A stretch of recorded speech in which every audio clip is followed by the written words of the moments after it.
Bueno, en la sesión pasada estábamos trabajando con los diagramas de momento flectante y fuerzas cortantes, que son el momento flectante es uno de los elementos para determinar los esfuerzos, ¿cierto? Eran dos lo importante, el momento flectante, y lo otro, esa propiedad geométrica de las secciones, que es el módulo de sección ecuatorial, que corresponde al momento de inercia ecuatorial dividido por la distancia más alejada, ¿ya? Terminando con los diagramas, que por lo demás también aparecen en los manuales del ingeniero y también en el manual Cinta, que es el que yo les he presentado y se los tengo en los apuntes, uno debe ser capaz de calcular, porque no siempre van a salir los valores o no vamos a tener las tablas a la mano. La viga, podríamos decir que la viga más importante es el rectángulo, a la forma rectangular, ¿ya? Que es como más conocemos nosotros esto, las vigas que se utilizan para recibir cargas flectantes. Claro, la primera viga lo más probable es que haya sido un tronco de árbol, va a decir un círculo, ¿ya? Bueno, pero después más elaboradas, ¿cierto? Son esas vigas que se utilizan en puentes, se utilizan en las casas, en fin. Entonces, ahí tenemos nosotros que la sección es rectangular.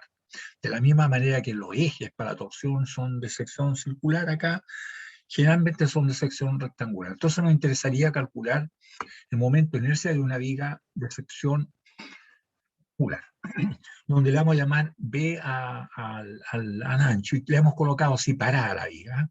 Ahora la viga, pues es viga también si está acostada, pero vamos a ver qué diferencia existe entre que esté parada así o que esté acostada. Ustedes entenderán que el precio es el mismo, sin embargo la capacidad de soportar carga es bastante distinta. De manera que tenemos B la base y H la altura. El centroide lógicamente está en la mitad, por lo tanto en vertical tenemos que en el eje de la Y la altura máxima es H medio y la mínima acá abajo, ¿cierto? Es menos H medios. Entonces, como sabemos que momento de inercia corresponde a área multiplicado por distancia al cuadrado, tomamos un área infinitesimal que todos los puntos del elemento se encuentran a la misma distancia del eje de las X para sacar el momento de inercia con respecto al eje. De manera que un D momento de inercia va a ser igual al de área multiplicado por la distancia esta que es y cuadrado. Ahí está, el de área multiplicado por el y cuadrado. Pero si ustedes se fijan, el de área que está encerrado en celeste acá, está marcado en celeste, es igual a B, que es a una constante, por multiplicado por dy, que sería la variable, ¿cierto? Entonces está el de área es B por y multiplicado por la distancia, que es y al cuadrado. ¿Ah? Y al cuadrado, momento de inercia, de área multiplicado por y cuadrado. Además que tenemos y cuadrado multiplicado por el de área, que es B por dy. Y esto habría que integrar desde menos H medio hasta más H medio para tener momento de inercia con respecto a este eje que pasa por el centroide. Vale decir, el momento de inercia va a ser ecuatorial sub X. ¿Eh? Y eso nos queda entonces aquí, se va para afuera, B que es constante, ¿cierto? Y nos queda entonces que es integral de y al cuadrado, esto es y al cubo tercio, esto es B minúscula, y al cubo tercio. Entonces diríamos que el momento de inercia de esta viga, con respecto al eje X, ¿cierto? Que son las áreas multiplicadas por la distancia al cuadrado, es B por H al cubo doceavos. Inmediatamente podríamos decir que con respecto al eje de la Y, que también pasa por el centroide, deberá ser el H por B al cubo doceavos, ¿cierto? Y ecuatorial sub X, B al cubo doceavos, y el Y ecuatorial sub Y será H por B al cubo doceavo. Aquí ustedes tendrán que entender que colocar así como está la viga, con la sección así hacia arriba, por ejemplo, cuando uno dice una tabla de 2 pulgadas, 2 por 10, tiene 2 aquí y 10 para arriba, tiene un momento de inercia muchísimo más grande que si la acostamos, que la base va a ser 10, la altura 2 pulgadas. ¿Ah? ¿Por qué? Porque lo que aparece al cubo, aquí si ustedes se fijan, es H, que es más grande. En cambio, aquí aparece al cubo la base, que es más chica. Por lo tanto, el momento de inercia puesto así es mucho más grande que el momento de inercia acostado, si nosotros acostáramos la viga. Esto nos dice que la capacidad de soportar carga, que es el módulo de sección resistente, hay que dividir el momento de inercia por la distancia más alejada. Y la distancia más alejada del eje X, ¿cierto? Es h medio, o sea, hay que dividir por h medio. Si esto lo dividimos por h medio, nos queda, ¿cierto? El C, la distancia más alejada, que es igual a h medio, nos queda bh cuadrado sexto. Y aquí sí que estamos viendo ya la capacidad de soportar carga, porque el esfuerzo es igual al momento flectante partido por esto, el doble.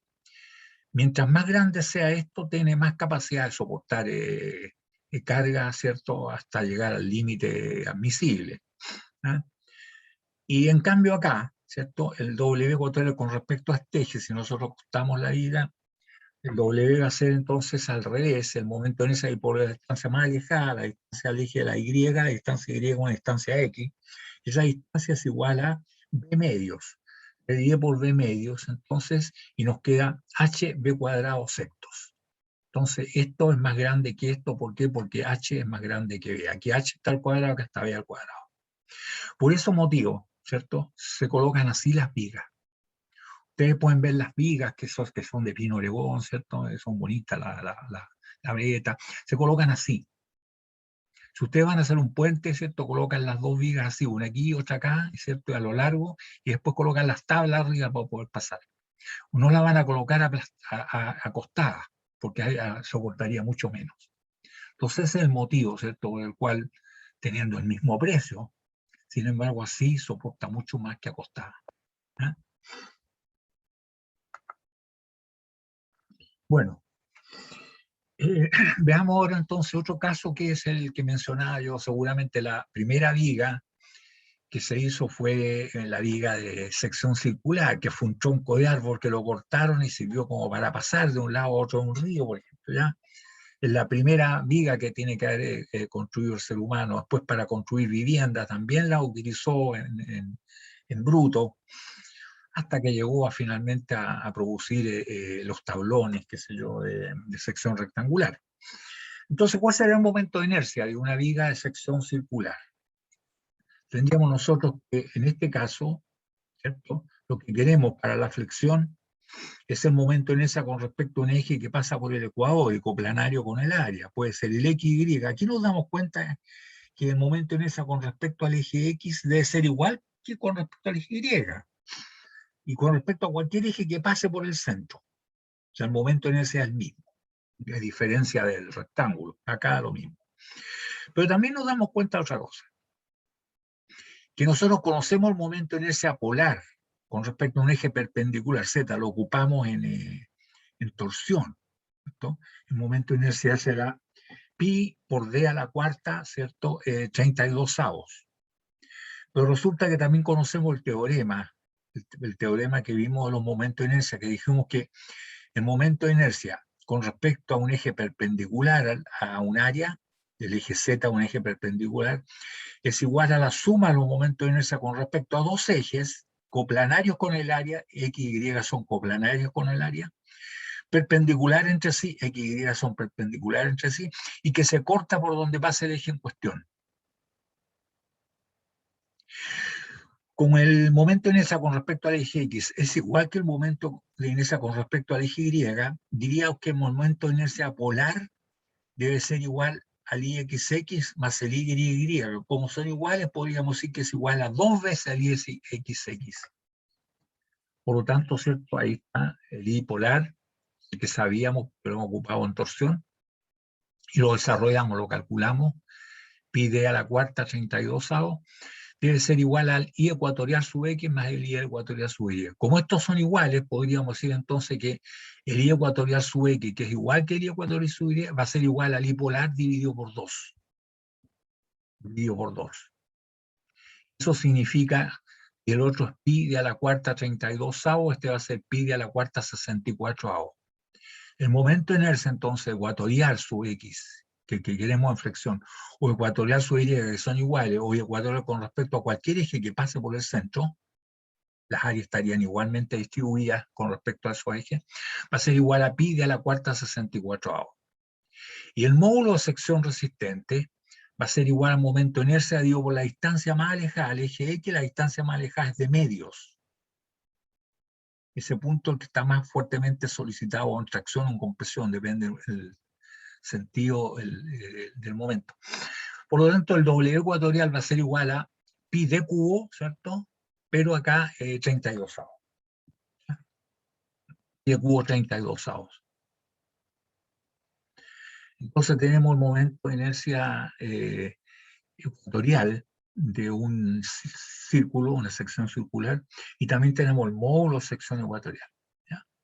Este es el que ocupamos, si esta es una viga, este es el que se va a ocupar para determinar los esfuerzos. ¿Ya? Tenemos entonces que ya somos capaces de calcular el momento de inercia de una viga rectangular y una viga de sección circular. Pero existen, claro, ¿cierto? Otras formas. Y ahí es importante ocupar el teorema del eje paralelo, o teorema Steiner, ¿eh? Que ustedes lo tienen que haber visto en matemáticas. ¿Eh?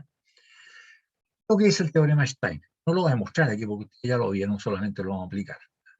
Que si nosotros tenemos una sección, ¿cierto? Y tenemos el momento de inercia con un eje que pasa por el centro de gravedad, el eje CC, nosotros podemos determinar el momento de inercia con respecto a un eje paralelo, por eso se llama el teorema del eje paralelo, que se encuentra a la distancia d de el eje que pasa por el centro de gravedad. Y dice el teorema que el momento de inercia con respecto al eje X es igual al momento con respecto al eje que pasa por el centro de gravedad más el producto del área por esta distancia al cuadrado. ¿Eh? Eso es. El momento de inercia con respecto a ese eje paralelo al que pasa por el centro de gravedad, es igual al momento de inercia con respecto al eje que pasa por el centro de gravedad, más el producto del área por la distancia al cuadrado, la distancia del eje paralelo al cuadrado. Esto se conoce entonces con el nombre del teorema de Steiner o del eje paralelo. ¿Ya? Y eso lo podemos aplicar nosotros para determinar el momento de inercia de áreas más complejas. Porque claro, las primeras vigas serían de sección circular, y si son de madera, ustedes la van a ver de sección rectangular, como la ven en, ¿cierto? En las vigas a la vista en las casas que se ven preciosas, que son de pino oregón, ¿cierto? Sobre todo acá en Valparaíso se utilizaba mucho eso, porque antiguamente las naves venían con piezas de madera que eran de 12 metros de largo. Ustedes saben que las vigas acá no son más allá de 3,20 metros, ¿eh? Pero estas son larguísimas. Entonces se ve aquí en Valparaíso que las construcciones antiguas, cuando las demuelen, quedan las vigas a la vista y las compra la gente, aunque sean los clavos ahí, o los hoyos, los clavos medio oxidados, las compran porque son bonitas para colocarla como vigas a la vista, porque son de pino oregón. Son famosas acá, por lo menos, en Valparaíso, ¿eh? Bueno, pasa con una viga, por ejemplo, como la doble T, porque ya cuando se usa de metal, ya no es de madera, ya no tiene esa forma. Porque nosotros sabemos que si momento de inercia es igual a área por distancia al cuadrado, la parte importante, ¿cierto? No es el área, sino que reviste mucho más importancia la distancia porque está al cuadrado. Entonces, en vez de tener el área concentrada, como en el caso del rectángulo, uno trata de alejar las áreas porque la distancia está al cuadro. Y por eso que se creó la viga esta doble T, ¿cierto? La misma cantidad de material, ustedes lo juntan, es un momento en ese, es nada, la capacidad de soportar carga es muy poca, pero en cambio si ustedes alejan esto que se llama las alas, y esto es lo que se llama el alma, lo alejan, por eso que las alas son más gruesas que el alma. El alma aquí está de 8 milímetros, puede ser más chica, en cambio las alas son de 12 milímetros. Esto es lo importante. Este es el que más aporta al momento en eso, lo que está más alejado con respecto al eje X. ¿Ya? Entonces, si tenemos una sección como esta, nosotros sabemos el momento de inercia de un rectángulo con respecto a un eje que pasa por su centro de gravedad. Pero ahora lo queremos con respecto a este eje, entonces habrá que aplicar el teorema de Steiner, ¿cierto? O el eje paralelo. Entonces diríamos que el momento de inercia de esta viga doble T se llama. ¿Ah? Con respecto al eje X, será entonces el momento de inercia, podemos dividirlo en tres áreas, un rectángulo acá arriba, un rectángulo acá abajo, que es igual que el de arriba y que se encuentra a igual distancia, negativa la distancia, pero la distancia del eje es el mismo. Y tendríamos, ¿cierto?, el área que está centrado, que esa se encuentra totalmente concéntrico con el eje de la X. Por lo tanto, diríamos que si esta viga tiene 60 milímetros de ancho por 200 milímetros de alto, acuérdense que esta es la medida importante, que tiene 12 milímetros de ala, de espesor de ala, y tiene 8 milímetros de espesor del alma, que es la parte central, ¿cierto? En realidad el alma, para lo único que sirve, es poco lo que aporta, sirve para sujetar, hacer todo integral esta ala con esta otra. Esa es la verdad de las cosas del alma, pero aporta poco. Entonces, el momento de inercia con respecto al eje X será el momento de inercia de este rectángulo con respecto a un eje que pasa por su centro de gravedad, que va a ser la base 6 por 1,2 al cubo doceavo, más el producto del área de 6 por 1,2 y por la distancia al cuadrado. 9,4, ¿cierto? Son 94 milímetros, porque esto tiene 200, por lo tanto estos son 100, 100 menos 6, son 94 milímetros, por 9,4 al cuadrado. Más el momento de inercia de esta, que esta estaría centrado, este rectángulo, que va a ser igual a, está puesto acá,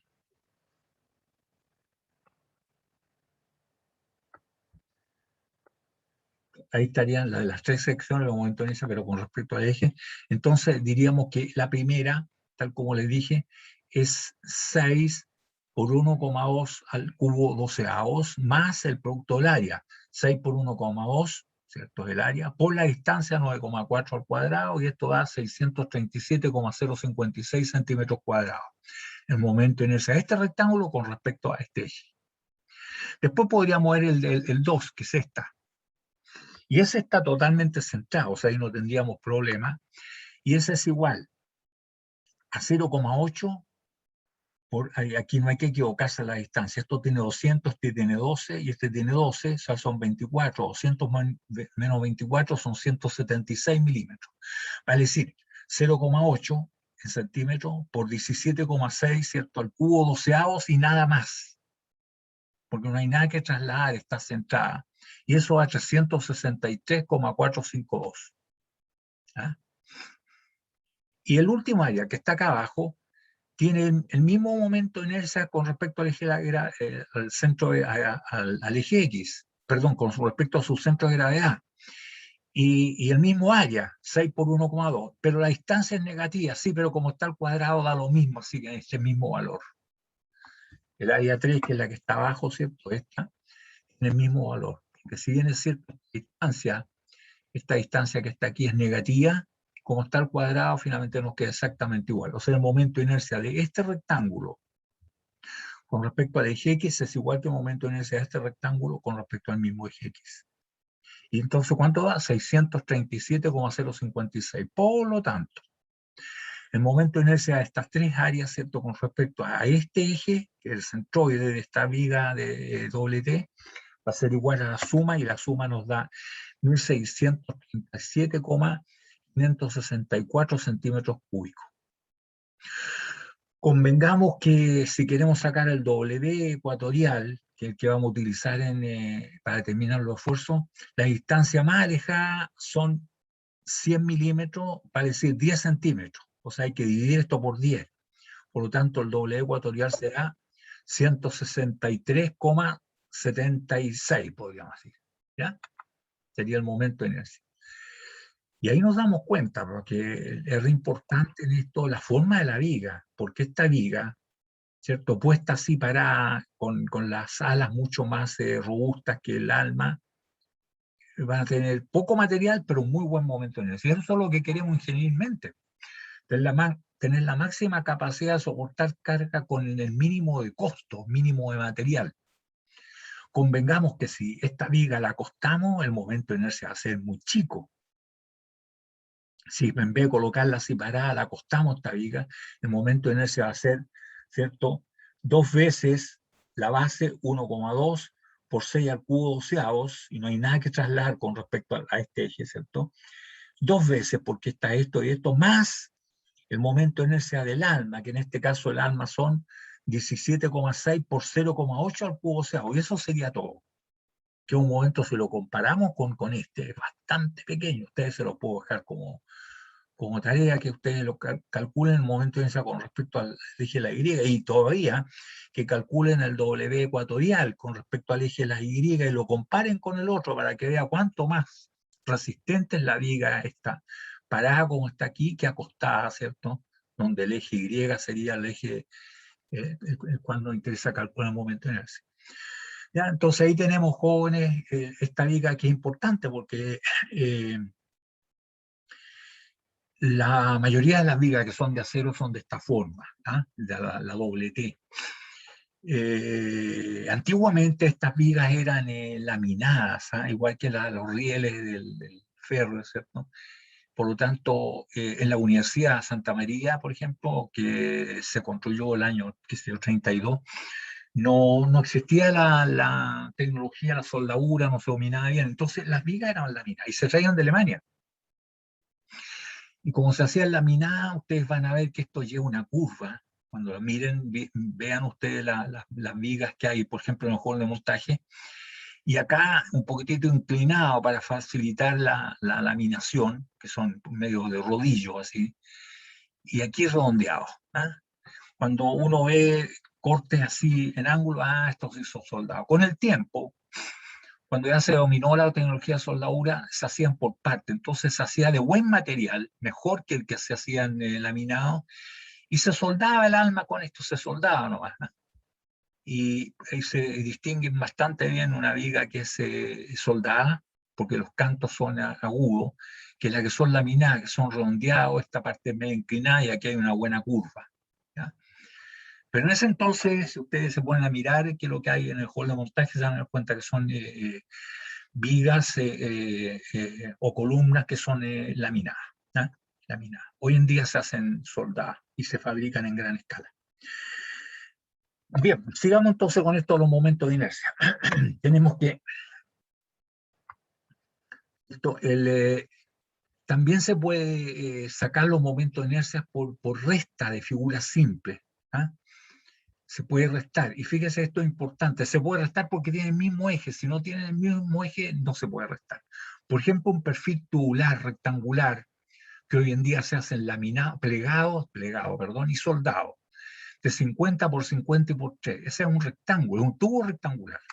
Ese es un tubo rectangular que tiene 50, pero no 50 por 100, 100 la altura, 50, ¿cierto? Y 3 milímetros de espesor. ¿Ya?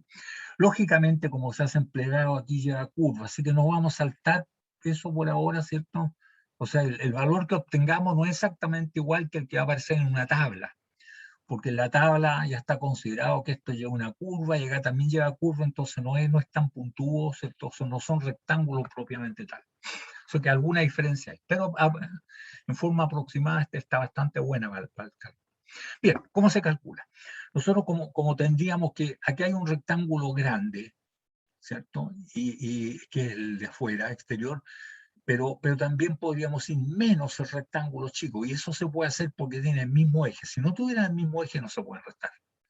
O sea, el momento de inercia de esto es igual al momento de inercia de un rectángulo grande que tiene 50 por 100 milímetros, menos el momento de inercia de un rectángulo chico con respecto al mismo eje que tiene. ¿Cuánto tiene? Si este es 50, menos 3 y menos 3 menos 6 serían 44 milímetros. Y la altura, en vez de 200, hay que restarle 6, ¿cierto? Son 94. Ahí están los 94. Entonces, el momento de inercia de este perfil tubular con respecto a un eje que pasa por el centro de gravedad con respecto a este eje, va a ser igual a BH cubo doceavo de este menos BH cubo doceavo de este otro. Vale decir, igual a B5 por 10 al cubo doceavos, 5 por 10 al cubo doceavos menos, ¿cierto? Menos este que vale 4,4 por 9,4 al cubo doceavos. Y eso nos da 112,12 centímetros a la cuarta. Es el momento en esa que tiene este perfil tubular. Si queremos calcular el W ecuatorial, que es el que nos interesa para el esfuerzo, tendríamos que irlo por la distancia más alejada del eje de las X, esa distancia, ¿cierto? El C, C sub X, es una distancia Y, y esa distancia vale 50 milímetros, 5 centímetros. O sea, que habría que dividir esto por 5 centímetros. ¿Ya? Y tendríamos entonces que el W ecuatorial es este momento de inercia dividido por la distancia manejada, que son 5 centímetros, nos da 22,42 centímetros cúbicos. Esto es lo que ocupamos, ¿cierto?, para ver la capacidad que tiene esta viga de soportar esfuerzo con respecto a este eje. ¿Ya? El momento de inercia dividido por la distancia más alejada de ese eje. La distancia más alejada es esto. Que es una sola, no son dos.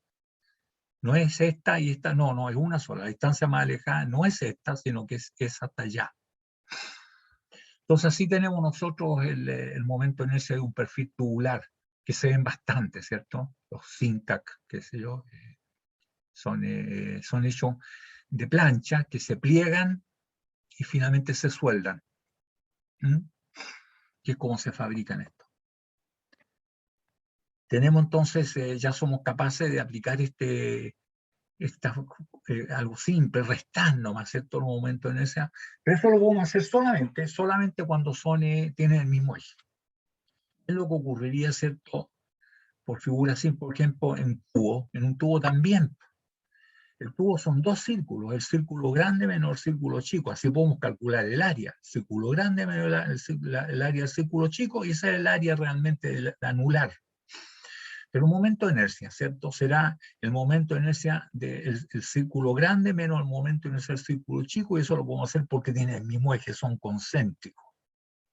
Y como sabemos ya el momento de inercia, ¿cierto?, del círculo grande, sabemos que igual a pi por el diámetro grande a la cuarta, menos el círculo chico pi por el diámetro interior a la cuarta, ¿cierto? Nos queda, sacamos factor común pi, el 64, y nos queda pi 64 por de grande a la cuarta menos de chico a la cuarta. Ahora, si queremos determinar el módulo de sección, hay que dividirlo por la distancia más alejada, y la distancia más alejada es una sola, no son dos. Igual que en el caso anterior, la distancia más alejada es de grande medios. De grande medios. Vale decir que el doble no está calculado, debe ser igual, ¿cierto?, a esto dividido por el de grande medios. No podemos simplificar el diámetro grande porque está aquí dentro del paréntesis está este otro. Es solamente el medio lo podemos simplificar con el 64, ¿cierto? Y nos quedaría 32avos. ¿Ya? Eso hay que tenerlo bien en cuenta porque es un error frecuente de los estudiantes de restar los W ecuatorial. ¿Ah? No, lo que se resta son los momentos de inercia. No el W. El W es el momento de inercia digo por una sola distancia, que es la que está más alejada del eje en cuestión. Y el diámetro grande medio es la distancia más alejada. Bien, pues tenemos entonces el momento de inercia de tubos, de rectángulos, de tubos rectangulares, en fin, tubos de sección circular o tubos de sección rectangular.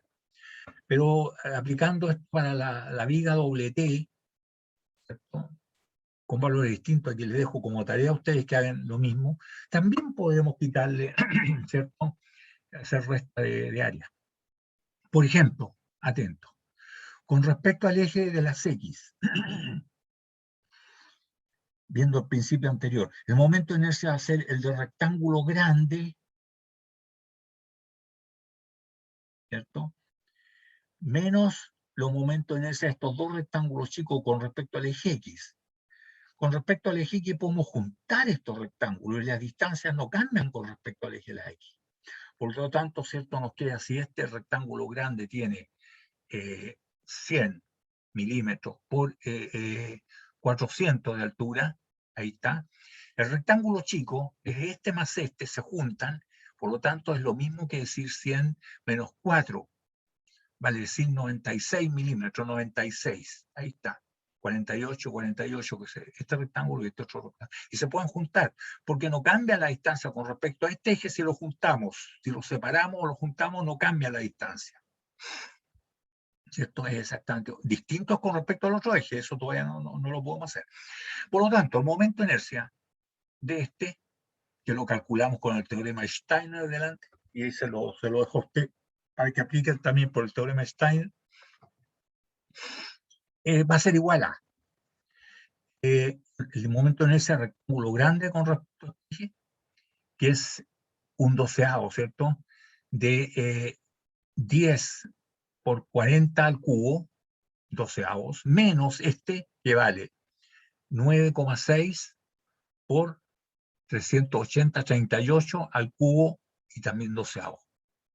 Va a decir el momento en esto con respecto al eje de las X es igual a 9.435,73 centímetros a la cuarta. Faltó el 4 aquí, centímetros a la cuarta. Y el doble ecuatorial tendrá que ser el momento en ese dividido por la distancia más alejada, y la distancia más alejada son 20 centímetros. Dividido por 20, o sea, esto dividido por 20. ¿Ya? Ahí está, dividido por 20 da 471,8 centímetros cúbicos. Estos son centímetros a la cuarta, estos son centímetros cúbicos. ¿Ya? Esta es la capacidad que tiene para soportar cómo se utiliza como viga. Los invito entonces a hacer lo mismo con el otro eje que nosotros calculamos anteriormente, ¿cierto? Aplicar lo mismo y tiene que dar este valor. No, este valor lo vuelven a hacer hasta que dé el mismo valor. Entonces tenemos aquí hay algo importante que no quiero saltármelo. Si nosotros podemos calcular el momento de inercia con respecto a este eje, este eje, si colocamos la viga acostada, no podemos aplicar lo mismo, porque las áreas que están involucradas, ¿cierto?, no tienen el mismo eje. El área grande tiene este eje, pero esta área chica del eje está aquí, y esta otra está por acá. No coinciden los ejes ahí. Entonces no podemos hacer la resta. Aquí sí. Con respecto al eje de las X, ¿cierto? Esta área chica, esta área chica y el área grande tienen todo el mismo eje. Por eso es que se pudo llegar y restar. Pero con respecto al eje de las Y, con respecto a este, hay que hacerlo nomás como la base, esta que está aquí, ¿cierto? Que son 1 por 10 al cubo doceavos, 2 veces esta y esta, más el del medio, que son 38 por la altura, que son 0,4 al cubo doceavo. Eso sería todo, que es bastante más chico. Yo me acuerdo, jóvenes, cuando se construyó la pista entre Viña y Valparaíso, la nueva pista, porque antiguamente había otra más estrecha, qué sé yo, se construyó, qué sé yo, por ahí por los años 76, 74, por ahí. Y yo me fui, las vigas me estoy refiriendo a la parte elevada, que está por llegando a Caletabarca, entre Viña y Valparaíso. Y me fui detrás de los camiones, que justo por coincidencia nomás tenía que ir a Viña a buscar a mi hijo al colegio, y me fui detrás del camión que traía las vigas, y las vigas esas que soportan la Avenida España, yo las vi así, dentro de mi auto le pegué la mirada, eran más o menos como de 1,60 m de altura, esto, 1,60 m de altura, y el ancho no debe haber sido más allá de 16 centímetros, una cosa así, así que imagínense, 1,60 m, casi el tamaño de la persona, y acá 16 centímetros más o menos. Y esas son las que son 4 y soportan toda la carga arriba, la losa, los camiones, todas las protestas, las marchas, todo eso, las soportan. Convengamos que si en vez de colocarla parada así, se coloca acostada, no soporta ni su propio peso, ni siquiera soporta su propio peso. La diferencia que hay entonces, joven, entre el momento de inercia, ¿cierto?, y el módulo de sección resistente, entre colocar las vigas así paradas o colocarla acostada. Sigamos siempre con, no sé si, porque ahora sí que ya tengo alumnos, si hay alguna duda.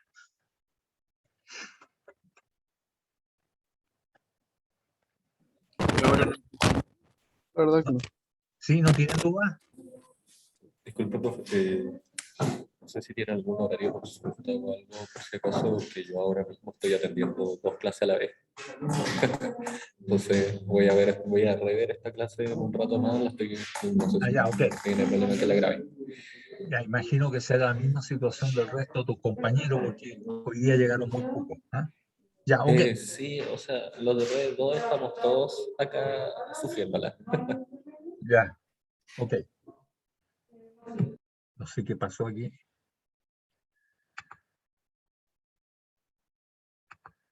Algo me ocurrió que me fui para afuera.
No entiendo qué fue lo que me pasó.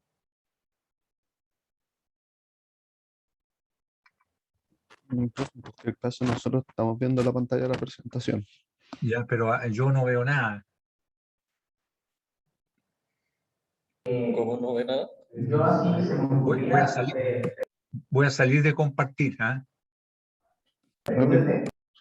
¿Acaso? A ver ahora. No sé. Algo pasó que no. Pero, ¿puede describir qué es lo que está viendo? No ve nada, la pantalla está en negro. No, la veo en el televisor que tengo acá, la veo, pero en el computador no veo nada. Entonces, si está con dos pantallas, es posible que haya apretado un botón y se haya cambiado el modo de compartir Ah, y ya, y eso, cambió a presentar en solo una pantalla. ya. Compartir pantalla, ese tengo que apretar. Eh, no sé, porque no es el compartir de pantalla del Zoom, es del Ya. computador. Ah, ya. Chuta, pero ahí no sé qué va a hacer. ¿Ah? F11, no sé qué le sale en la tecla F11. Ya, vamos a ver.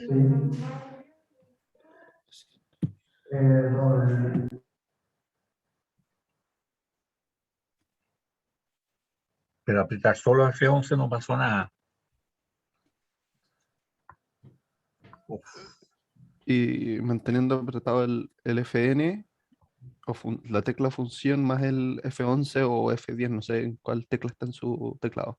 tengo el F11, pero FN no sé cuál es. Al menos en mi teclado está entre el control y el botón de Windows, pero no sé cómo será su Ah, teclado. sí, FN, ahí está, FN.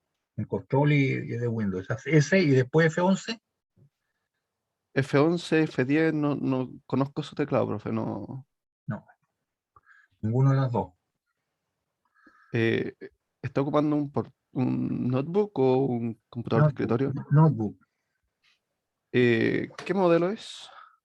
Es el, ¿cómo se llama este? Es el Lenovo. Eh, Me fui para ¿Algún afuera. modelo tal vez del Lenovo? No sé cómo le da. No sé. No. Mm, Me fui para afuera y soné. Pero en el... Compartir pantalla. Y si dejo es compartir pantalla y me vuelvo a. Mejor, profe, intente eso. Voy a ver. Sí, A ver. Dejar de. Ya. Veamos otra vez. Compartir pantalla.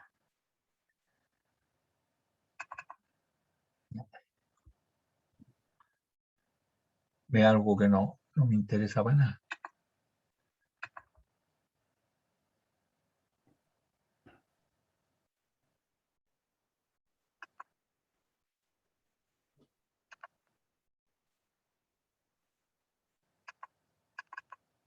No.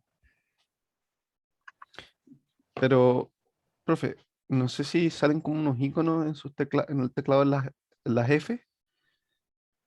Por ejemplo, en el mío, en el F10, hay como un cuadrito vacío, una línea y un computador. Entonces es como para cambiar Sí, el en el proyectar en la el pantalla. F10 aparece un computador, sí. Hay que apretar F10, O sea, FN y FN. F10, y ahí se llega al menú de proyectar. Aquí se proyecta solo pantalla CS. Sí, Ya veamos, pues, compartir pantalla. Ahí está, ¿lo ven?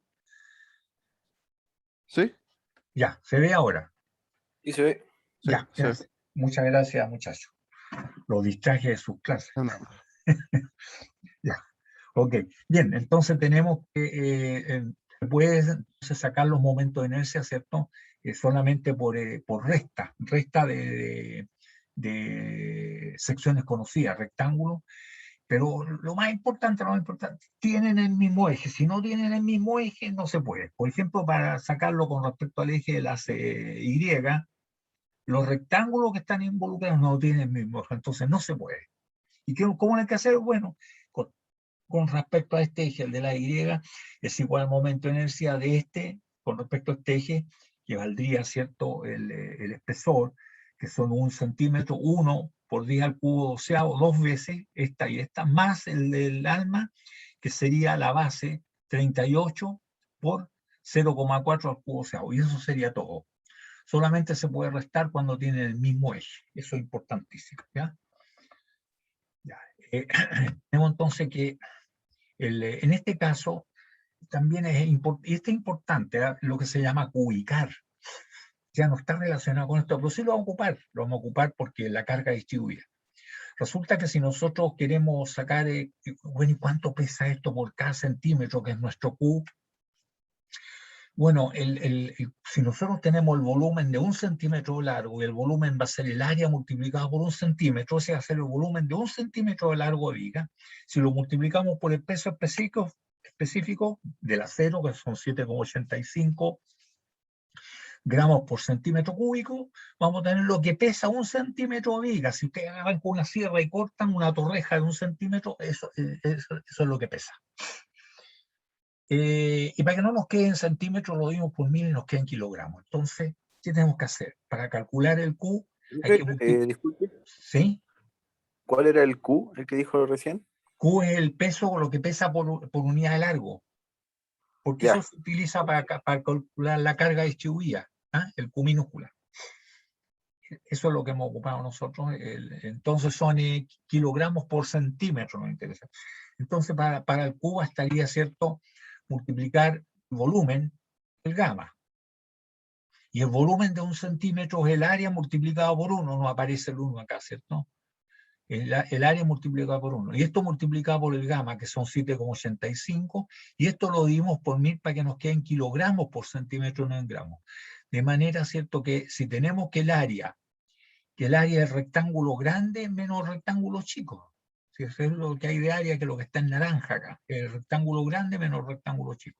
Entonces el rectángulo grande vale 10 por 40 y el rectángulo chico vale 9,6 por 38 y nos quedan 35,2 centímetros cuadrados. Ese es el área de lo naranja que está acá. Ahora, si esto lo multiplicamos por 1, para que quede volumen, ¿cierto?, en centímetros cúbicos. Y esto lo multiplicamos por el gamma, que son 7,85, ¿cierto?, gramos por centímetro cúbico, nos va a quedar en gramos, pero si lo dimos por 1000 nos queda en kilogramos. O sea que una torreja de 1 centímetro de esta viga de acero pesa 276 gramos, o sea, 0,276 kilogramos por centímetro, o sea, 1 centímetro pesa eso. Entonces, esto es lo que en la jerga técnica le llaman jóvenes cubicar, que es muy práctico esto. A mí en el ejercicio profesional muchas veces me correspondió en el balanceo dinámico de rotores más o menos grandotes, estoy hablando de ventiladores de repente que son hasta de 4,5 metros, una cosa así. Preguntaba, oiga, ¿cuánto pesa esto? Nadie sabía, oiga, los catálogos, ¿no? En fin, entonces uno mirando tenía que estar viendo más o menos las dimensiones para calcular mentalmente cuánto pesará esto y poder saber qué masas tengo que colocarle para empezar a tratar de obtener algún resultado, alguna diferencia y poder corregir. ¿eh? O sea que en el mundo real esto lo hace, y lo hace en terreno, con los bototos puestos y con casco. Nada está en la oficina calculando. Así que es muy útil esto de lo que le llaman la jerga técnica cubicar. Cubicar. Bueno, eso, si queremos saber una carga distribuida, ya sabemos cuánto pesa. Esto es el Q, la carga distribuida. ¿ya? Un poquito más de un cuarto de kilo. Bueno, y tenemos otro tipo de viga. Vamos a ver otro más enseguida. ¿Alcanzamos? Sí, sí alcanzamos. Pero aquí hay un ejercicio. Fíjense que la misma viga que calculamos, esta que está aquí, que tiene un momento de inercia de 9.435,73 centímetros cúbicos, a la cuarta, perdón, y que tiene un W de 471,8, y de acero, nos dicen lo siguiente. Una viga acero A4227, o sea, construido con este material, como la viga calculada recientemente, determinar la carga máxima que puede, ¿cierto?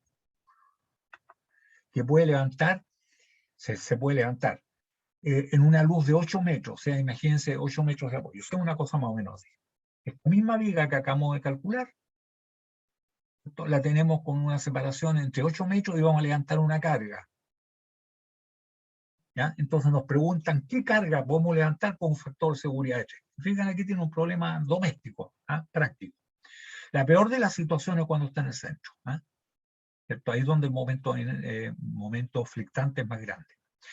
Además de que lo que siempre yo recomiendo es preparar la caja herramienta. ¿Qué es lo que vamos a ocupar? Y ya lo tenemos. ¿Qué es lo que tenemos? Tenemos el momento inercia, tenemos el doble ecuatorial y tenemos el CUP. O sea, eso uno ha preparado la caja herramienta porque ¿qué es lo que va a ocupar? Eso es lo que vamos a ocupar. Entonces sabemos, ¿cierto?, que es la situación de la viga, tiene una carga que es el peso propio, ahí está el Q, lo que pesa por cada centímetro, y también tiene, ¿cierto?, la carga concentrada que es Q. De manera que el momento flectante va a soportar cuando venga la carga Q, va a ser el momento flectante que origine esta carga distribuida más el momento flectante que origine esta carga concentrada, y ambos casos son casos que vimos en la sesión pasada, ¿cierto? Y sabemos que los diagramas, ¿cierto? Este es para la carga concentrada, ¿cierto? La viga sonriente de punta cabo, ¿cierto? Es una sí, es para carga distribuida, la que estamos viendo acá, la carga concentrada. La viga también es sonriente, y el diagrama es 0 momento aquí, 0 acá, y sonriente es positiva, y es lineal, o sea, un triángulo para arriba. Este valor vale Q por L, que es la luz, la distancia entre los apoyos, dividido por 4. Eso, y justo en el centro. Y esta otra, que es la carga distribuida, ¿cierto?, nos da una parábola. Y esa parábola tiene su valor máximo en el centro, y en el centro es L cuadrado, que también lo vimos. Por lo tanto, el momento flectante se produce en el medio aquí, y es el máximo, y es igual a Q grande, Q mayúscula, que es lo que nos están preguntando, por el largo dividido por 4, más Q minúscula, que es la carga concentrada, distribuida, por L cuadrado octavos. La suma de los dos. Y ese momento debe producir esfuerzos menores que el de falla dividido por el factor de seguridad. O sea, de 2.700 dividido por 3, vale decir 900 kilogramos por centímetro cuadrado. ¿Ya? Entonces, el momento flectante ya dijimos que igual a este más este es Q por L cuarto, y el otro es QL cuadrado octavos. Esa es la suma de esto más esto. Y eso debe ocasionar, ¿cierto? Sabemos el sigma, que debe ser igual al sigma admisible, es igual al momento flectante partido por el doble ecuatorial, que ya lo calculamos. Por lo tanto, el momento flectante, esto que está aquí, debe ser igual al sigma admisible multiplicado por el doble ecuatorial. Y el sigma admisible son el sigma de falla, 2.700 kilogramos fuerza por centímetro cuadrado dividido por 3, o sea, 900. Y 900 entonces multiplicado por el W ecuatorial, que dijimos que eran,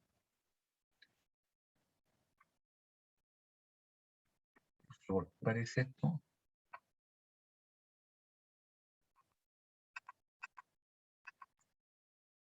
el caso anteriores. Ahí está. 471,8. Es el W ecuatorial. De esta viga nos pidieron. ¿Eh? Entonces, ¿qué tenemos? Tenemos que hay 400, el doble ecuatorial, 471,8. Y esto dice que el momento flectante es igual a 424.620 centímetros kilogramos fuerza. ¿Cierto? Por lo tanto, ¿cierto? Este es el momento que es el producto de esto por esto. Y esto debe ser igual a esto. ¿Y qué es lo que nos preguntan cuánto vale Q? Por lo tanto, Q, lo podemos despejar ahí, ¿cierto? Es igual a 4 por L, 4 por 800, 800 centímetros, multiplicado por esto. ¿Ah? 424.620 menos esto que está aquí, ¿cierto? Que es igual a 0,276, que es el Q, por L al cuadrado, ¿cierto? Y octavos. Entonces ahí, jóvenes, hemos despejado y dice que el Q, lo máximo que podemos levantar con factor de seguridad 3 de esta viga construida en acero A4227, ¿cierto? Son 2013 kilogramos, o sea, 2 toneladas. ¿Ah? 2 toneladas, son 8 metros, muchachos, ¿ah? 8 metros. ¿Ah? Y lo más que podemos levantar para tener un factor de seguridad de 3 es 2 toneladas. Consulta, aquí tenemos un problema práctico, doméstico, hecho sobre la marcha.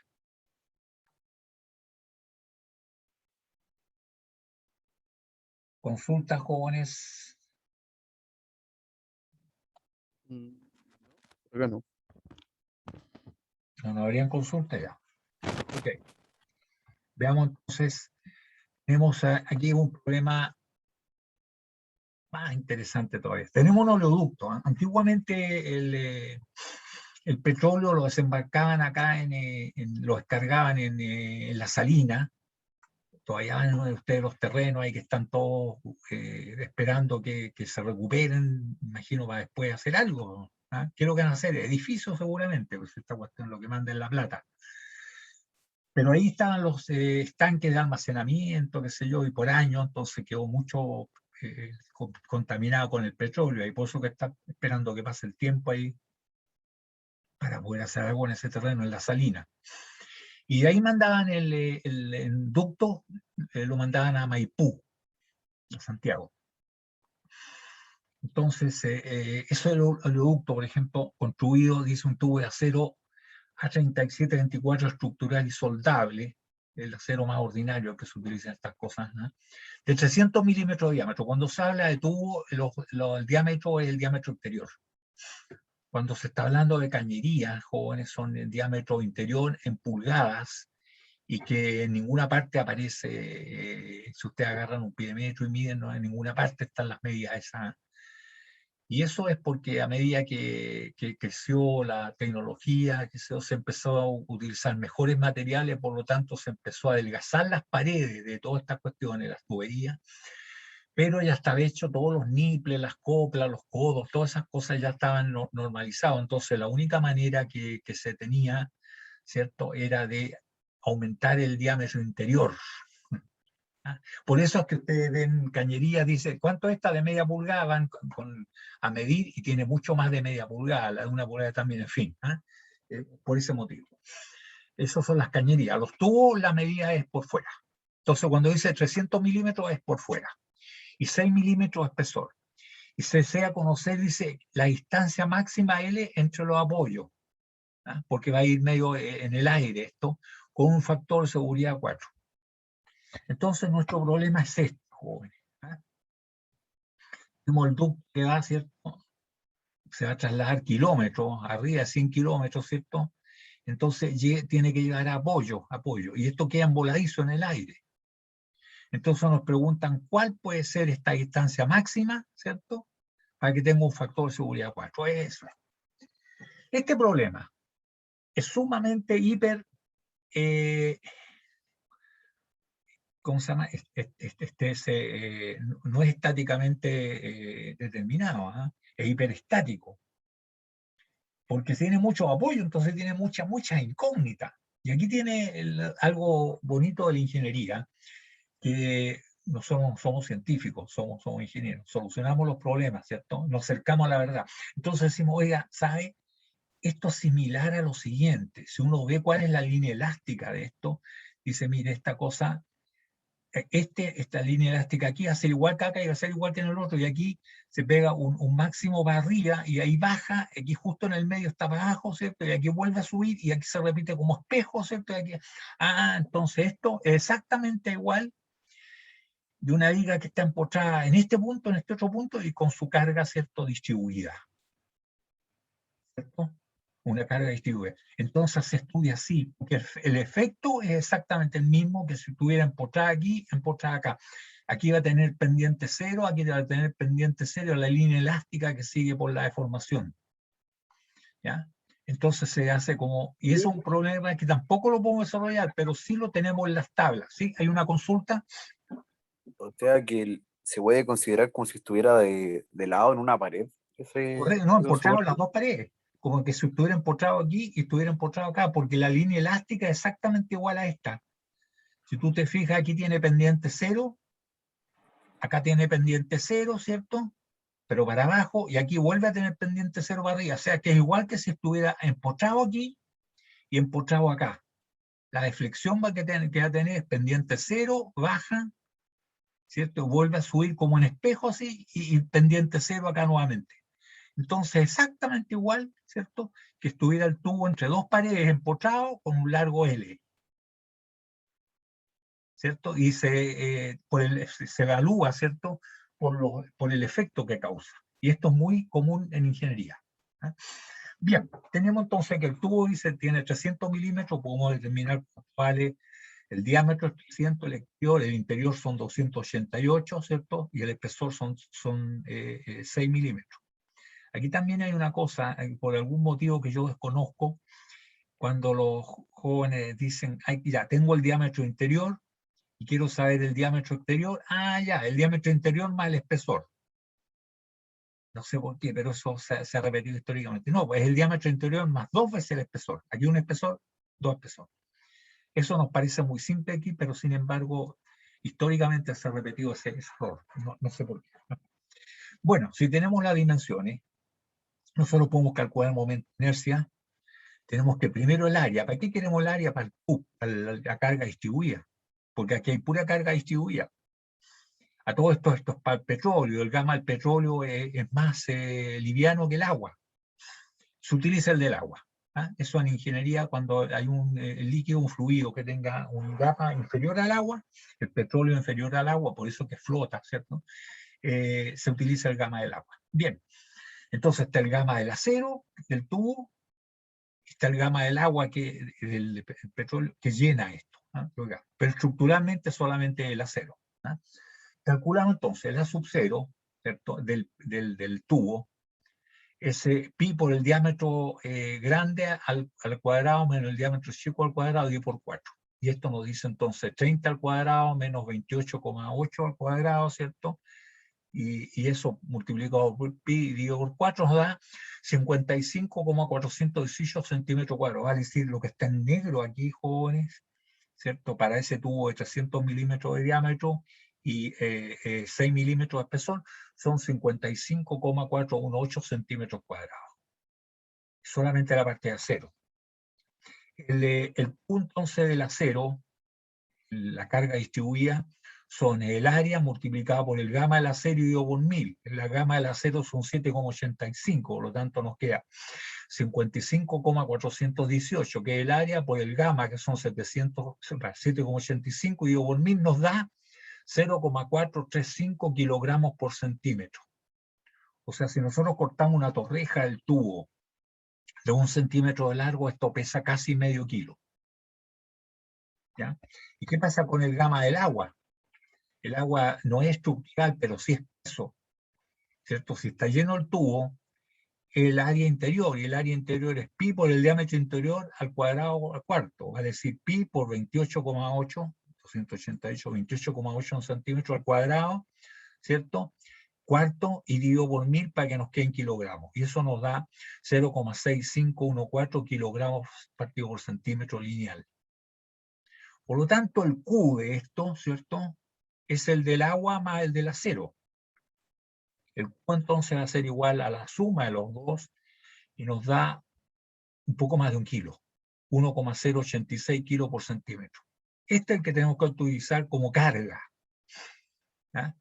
Y entonces, buscamos esto, porque este es algo estáticamente indeterminado, ¿cierto? Este caso de empotrado aquí y empotrado acá, como lo vamos a considerar, pero sí lo podemos encontrar en las tablas, y ahí están las tablas citas, qué sé yo. ¿Eh? Y nos dice que, bueno, el momento de inercia primero por la parte estructural, ya lo sabemos, el círculo grande menos el momento de inercia del círculo chico, o sea, es pi de a la cuarta, esto es para el área, no para el... claro, estos son 64, aquí está mal escrito, es 64 Está bien calculado, pero aquí este es 64, como dice acá.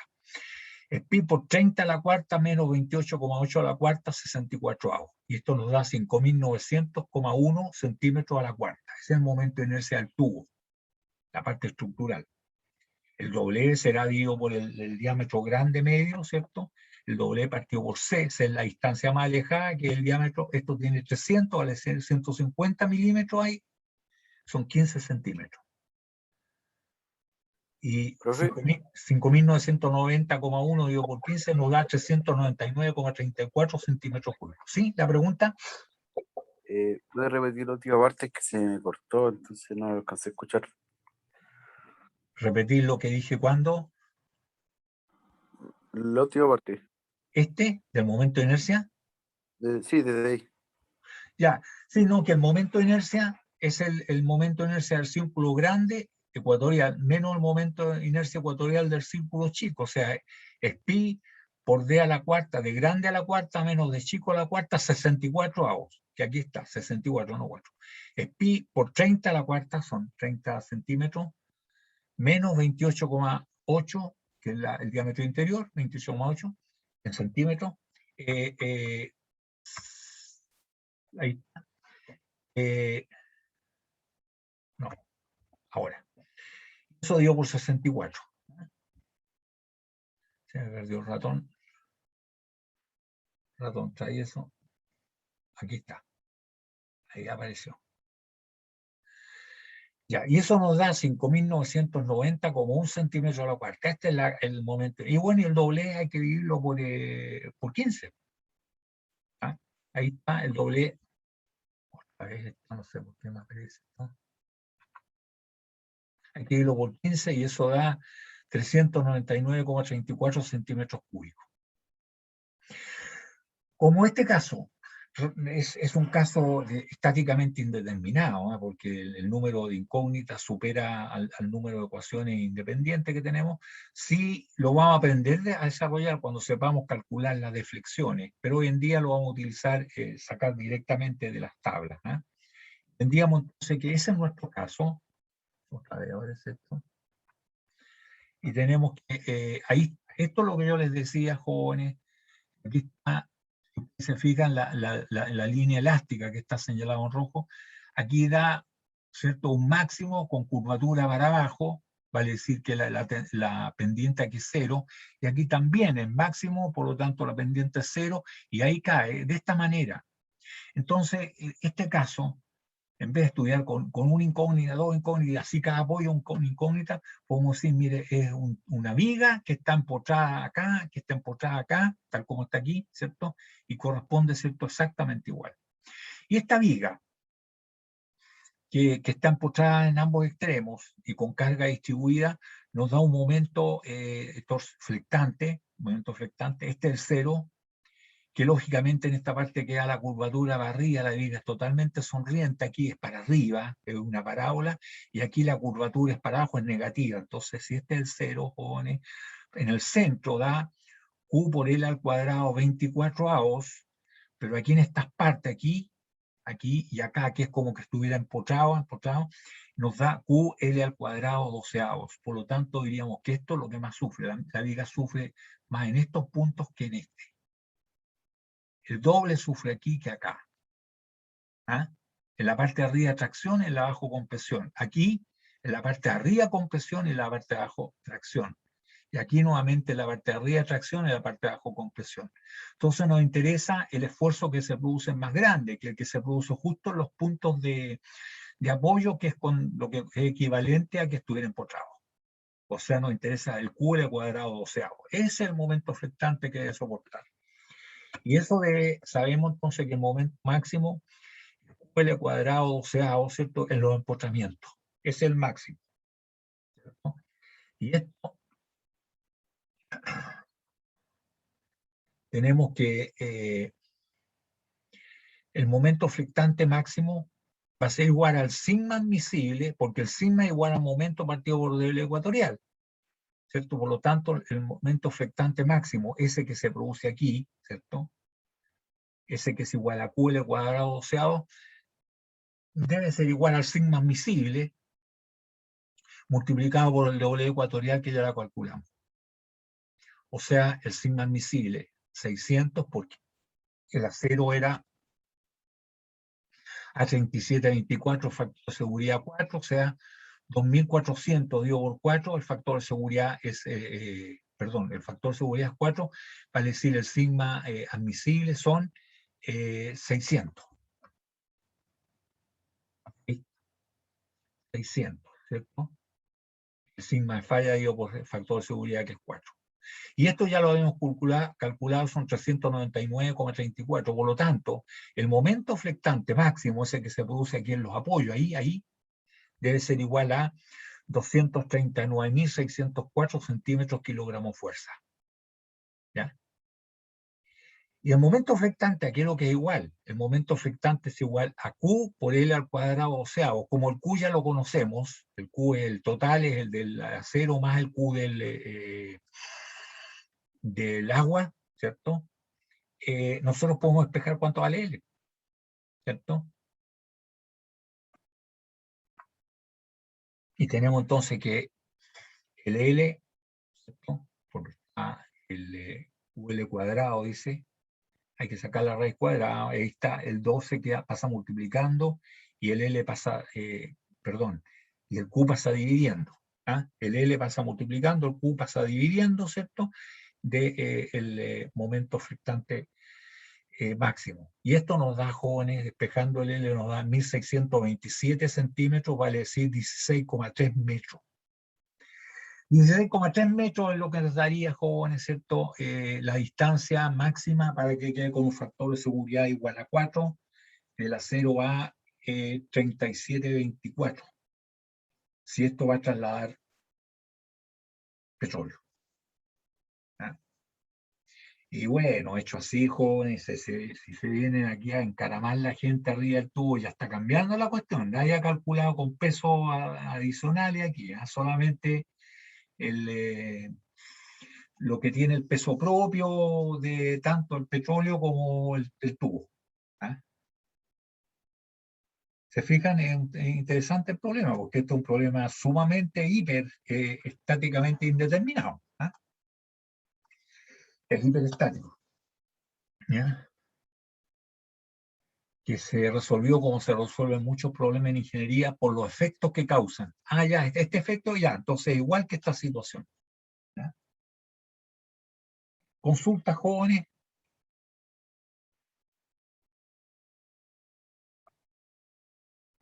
Les dejo acá, interesante, jóvenes, en la gran minería del cobre hay puente de grúa, no como el que tenemos en la universidad, en el hall de montaje, ¿cierto? Ese que es de 3 toneladas, un DEMA, sino que hay unos de 100 toneladas, porque imagínense, hay que levantar esos tremendos cucharones con lleno de cobre derretido, qué sé yo, y moverlo en la nave de un lado a otro, entonces ya no son las vigas, y ahí se ven este tipo de vigas, jóvenes, ¿ah? Este tipo de viga que se llama la viga tipo cajón, que tiene dos almas, un alma y otra alma, y van acá en el borde, y que sirven para atizar las alas, para que las alas no se vayan a pandear, sobre todo en la parte donde hay compresión. ¿Ah? Y esto no se calcula nada más ni nada menos que la misma forma que les dije recién, que es un rectángulo grande menos rectángulo chico, y que si es con respecto a este eje, da lo mismo que si esta alma con esta otra la juntamos en el medio, o si la juntamos, o sea, la separamos hasta el borde, y nos queda el momento de inercia con respecto a este eje, ¿ah? No con respecto a este otro. Con respecto a este otro no. Pero con respecto a este eje, si nosotros movemos las almas, no están cambiando la distancia a este eje. Entonces podría ser el momento de inercia de un rectángulo grande menos el de un rectángulo chico. Entonces ahí, jóvenes, nosotros podemos decir que el área es del B por H grande menos el B por H chico. El grande son 40 por 16, más o menos como 1,60 m lo vi yo, y también vi que eran como 400 milímetros, esto porque caminé arriba de las vigas y no tuve miedo, y abajo estaban las sopas con ácido sulfúrico, que es la celda electrolítica, así que eran como 400 milímetros. Entonces son 40 por 160, menos el rectángulo chico, que esto ya lo llevamos hasta el borde, colocan tanto que en un rectángulo, y eso va a tener de base 400 menos 10, menos 10, menos 20. 380, 38. 38 Sí. por la altura, ¿sí? Yo me retiro que tengo otra clase. Ya, sí, no, ya estamos también en la hora, solamente está explicando esto. Y vamos a tener que retomar esto en la próxima sesión. Ya estaba terminando ya con los momentos de inercia, pero no alcancé, precisamente por el incidente que tuve, si no lo habría alcanzado a hacer. ¿Eh? Terminamos esto entonces en la próxima sesión. ¿Ya? Ya, profe. Muchachos, que estén bien. Chao. Chao, profe. Ya, ok, chao. Gracias. Chao.